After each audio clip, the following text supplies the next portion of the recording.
Magluluto tayo ngayon ng ampalaya at duck. Meron ditong ano na to, binili na siyang ready, cook na siya, pre-cook na. Ayan, sasahugan natin siya ng ampalaya. Binlunch ko to sa bali parang binabad ko siya sa hot water. Tapos, meron tayo ditong ginger, onion, at saka spring onion. Ayan, start na natin yung ating paggisa. Dito tayo.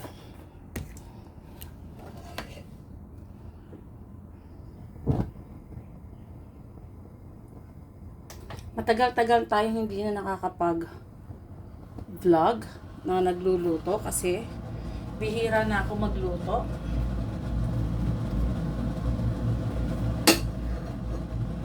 Bahagya ko munang i-fry yung ating meat.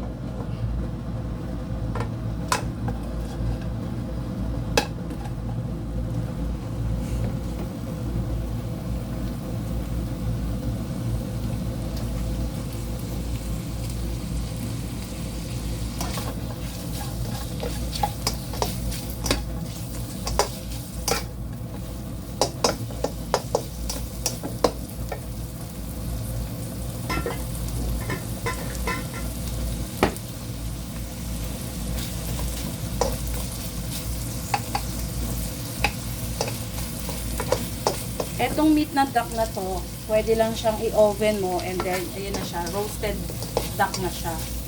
I-reheat mo lang siya sa oven. Okay na. Pero para hindi siya malungkot, lagyan natin siya ng gulay. At paborito nila boss, yung ampalaya, kakombinasyon nito. Yan, i-fry lang natin siya muna. Kasi galing siya sa nasa fridge. Ayan, after niya, pagsabay-sabayin ko na tong kanyang aromatics. Meron ako ditong fried garlic. Ayan natin.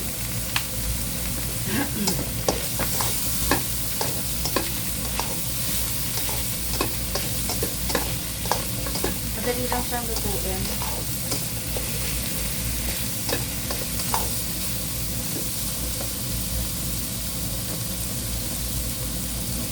Lagyan na natin ang ating seasoning, ang ating oyster sauce. Tansyahan lang to, mga 2 tablespoons. 2 tablespoons lang ang ating ilagay.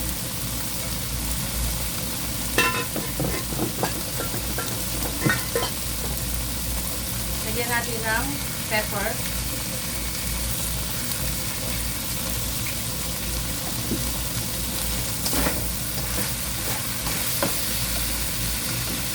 Lagyan natin ng konting water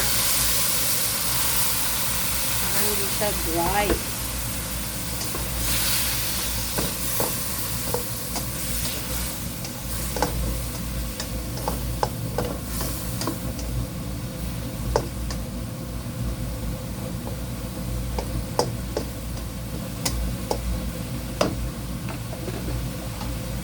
Lagyan natin ng konting salt.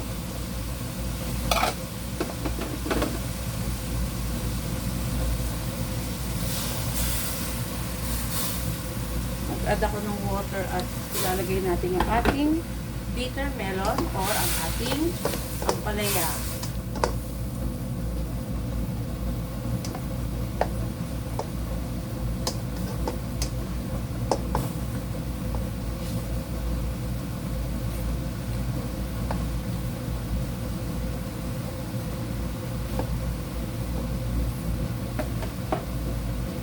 Lagay na natin yung ating ampalaya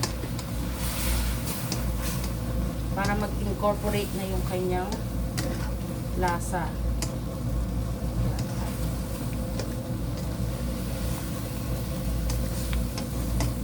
Malalaki po talaga ang hiwa ng ampalaya pagka ganito.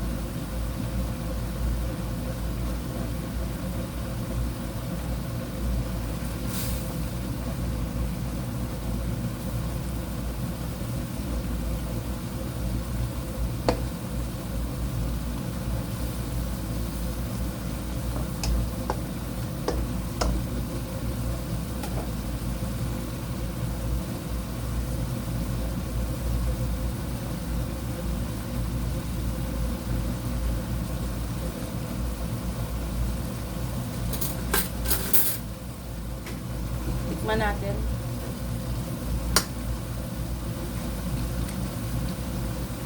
Okay.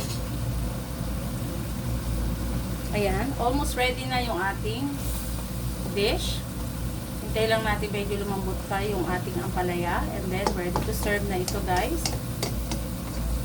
Ganyan lang kasimple ang ating dish for tonight. Bye! Salamat!